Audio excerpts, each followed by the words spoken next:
Dustin Thompson, Chapter Director for the Sierra Club Delaware Chapter, back one more time to talk about electric rates. In this short video, we're going to talk about two bills that are already having impacts on these rate hikes. A quick reminder though, there's a rate case coming up before the Public Service Commission on August 19th at 6 p.m. You can go to tinyurl.com/PSCAUG19 to learn more about the hearing.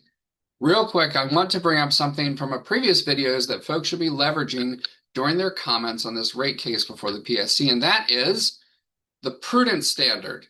Last year, we passed legislation switching from what was called the business judgment rule to the Prudence standard.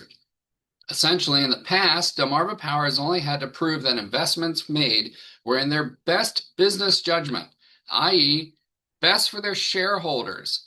Now, because of the policy that we passed, they have to prove it was in the best interest of us, the current ratepayers.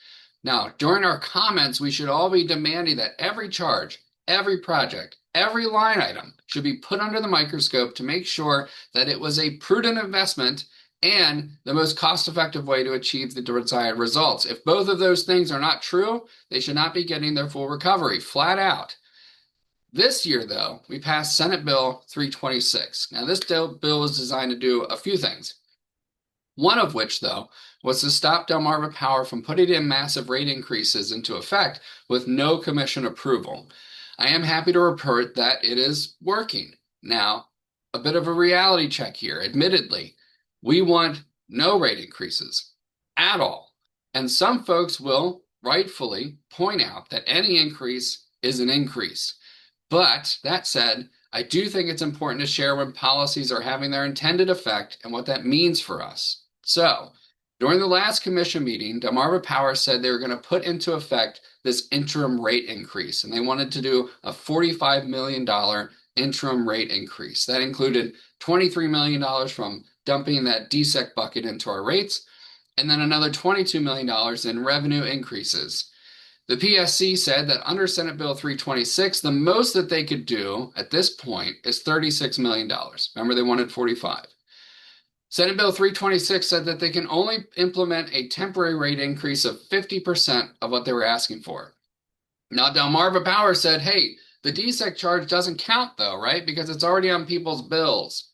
The PSC ruled that it does in fact count as a current increase under this rate case, which means that the total DP&L is allowed to put into place before the PSC rules on the case is $11 million in this increased revenue.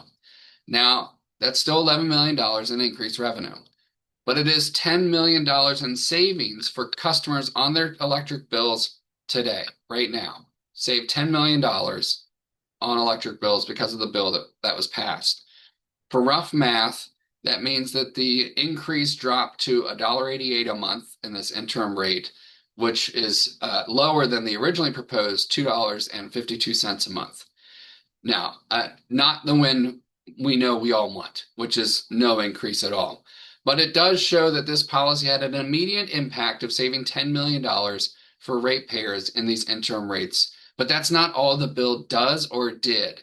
That's in addition to this new cap that we put on spending that is now causing Delmarva Power to reduce their projected spending by millions and millions of dollars in their upcoming infrastructure plan. So the bill is working, even though it's not getting us to that ultimate goal of no increases, period, which is what we need to fight for on August 19th at 6 p.m. in our public comment. I hope to see you there.